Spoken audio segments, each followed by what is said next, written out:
With you all. Man, that is delicious. All right, let's go. So today what we're going to talk about is leadership strength. And man, this is really good. Who would have thought that watermelon tastes so delicious? All right. I realize that's probably stupid. Everybody knows watermelon's delicious. So sincerest apologies. Okay, so today, here's what we're doing. We're going to talk about leadership strength. I have wrestled with language and what's the right language to call this. We could call it grit. We could call it muscle. But at the end of the day, what we're all looking for as leaders, especially before we get into all the various domains where we really want you to have domain dominance in these foundational steps to get there, to build a really solid home, you got to have a great foundation. What I've really landed on is you need strength. You got to have strength. And that goes, I mean, there's so many layers to this, and so I don't want to elongate this. I've already taken longer to open than I anticipated. But today's focus is leadership strength, and I want to lean into the distinction of how to get strong. And that distinction is the difference between dying pains, which you've probably not heard that terminology before, versus growing pains, which you probably have heard that terminology often. And let's put it in the context of leadership. And again, leadership is the common denominator between all of the domains that we want you to dominate, to really be healthy or win in. When we're talking about understanding the difference between growing pains and dying pains, it really comes down to this. And this is kind of similar, or we're really building on what we talked about last time of understanding the difference between feeling unsafe and uncomfortable. But when we're right here, and we're middle of the road. Again, if you'll remember, the brain keys on pain. That is. I mean, just at some point we'll talk about the inverse dopamine hit that we're all subject to in this current day and age because things are so incredibly comfortable. If I were to oversimplify any royalty from not even 1,000 years ago, any royalty from 200 years ago that saw really no progression. If they were to see the way that the average human lives, especially in the U.S., especially stateside, they would think we're all some form of royalty because of just how we have toilets that flush water. So what we've got to really understand here is because our context is so comfort focused, our brain really keys into pain, but we don't know the distinction. And so building on the distinction between feeling unsafe and uncomfortable, we want to look at it through the lens of dying pains versus growing pains. And all day long, I'll take growing pains as long as there's a benefit, it's healthy, it's helpful, versus sometimes we conflate, or in the past I've conflated, embracing dying pains. I very much grew up in the home of you better stop crying and I'll give you something to cry about. So not a high degree of self-awareness of pain that is unhealthy versus pain that's helpful. But I've learned that the hard way. And so dying pain's a great example is, maybe we're talking about things like working exhaustive hours,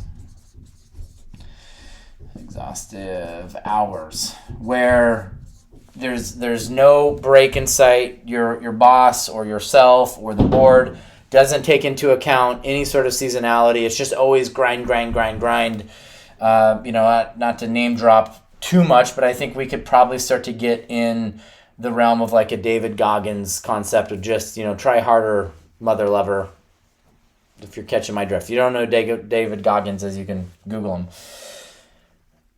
I think there's a point in which we don't want to get into exhaustive, and maybe if he were here, which we don't know each other from Adam, but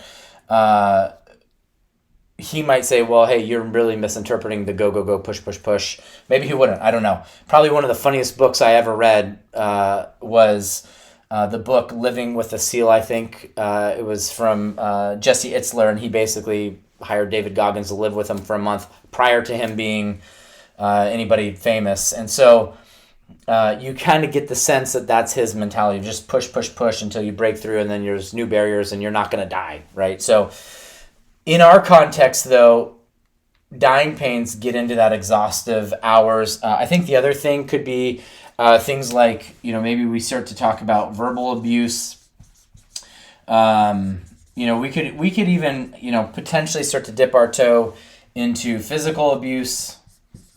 Certainly, global companies do have physical abuse. Again, I'm not talking in the lens of a hotline or something like that, but I'm just saying our context here is as you become a leader, we can start to think just push harder, go more, which is true most of the time, but done properly. And here's the distinction I would say. If I'm working let's just look at the physical domain for a moment. If I'm working to get stronger, and let's say I'm doing squats, if I've got poor form and I'm just thinking push through the pain, no, that's actually a dying pain because my joints, my ligaments, my muscles are all out of whack. They're not in alignment because I'm not properly squatting. And so that's really what we're talking about here. I'm simply saying pain is not an adequate indicator in and of itself if you are not on the track for health. It is something simply like it's a flashing light to be taken into account to decide if you are in the proper trajectory that you want to be. Versus growing pains, this is where you start to get into, let's look at the opposite side of this. Let's look at, I would say a growing pain is like maybe you have seasonal long hours. And so we had one client that their ag industry and go time for them is summer. And in fact, for a long time, their organization operated, you work 7 days a week, for a solid several months.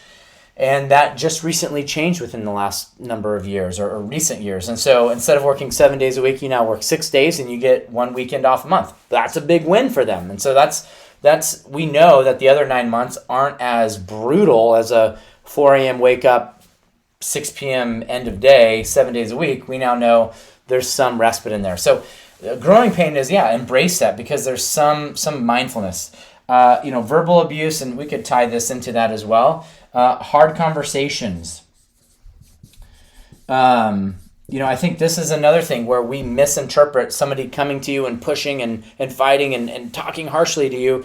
And if you don't come from that background, a hard conversation can seem really, really difficult. So we're going to close out with this concept. And this is one of the first things that I do with teams, especially when we're all together, is I will pause and I will say, hey, real quick, what image comes to mind when you hear the word apple? And we'll go around the boardroom and we'll get the 7 to 10 or 12 people, however many are there. And lo and behold, what typically happens? And every once in a while I get somebody who say, apple. What do you mean, Anderson? What do you mean? What image comes to mind? Apple. Okay, great. Can you describe that apple? And what happens? You get Red Delicious and Green Granny Smith and Cosmic Crisp, which is that yellow reddish. You get iPhone and MacBook. And the other day I had Sir Isaac Newton. So the idea is we want to put meaning to what we're talking about. And so in the same way that you would want to properly squat or properly work out or properly have a hard conversation, there is a distinction between pain. What we're saying is pain is inevitable. Is it a growing pain where it's going to be healthful and good for you long term? Or is a dying pain something to be avoided? And if we can get our brains and our focus helping people understand that growing pains are very beneficial because that is what helps you grow and mature, well, then you end up a really strong leader because you know the distinction between just mercilessly beating your head against the wall versus understanding, okay, this is a seasonal, short time. We can do anything. I got a buddy named JP, and one thing he says is you can do anything, and then he'll fill in the blank. You can do anything for a minute, or you can do anything for an hour. You can do anything for a year. And there's a lot of truth to that, and I think we've got to condition our mind to what is the duration of this pain. Providing it's growing, let's do it. And if it's not, then that's another conversation. So trusting that's good as this go. And thank you, everyone. Let's go.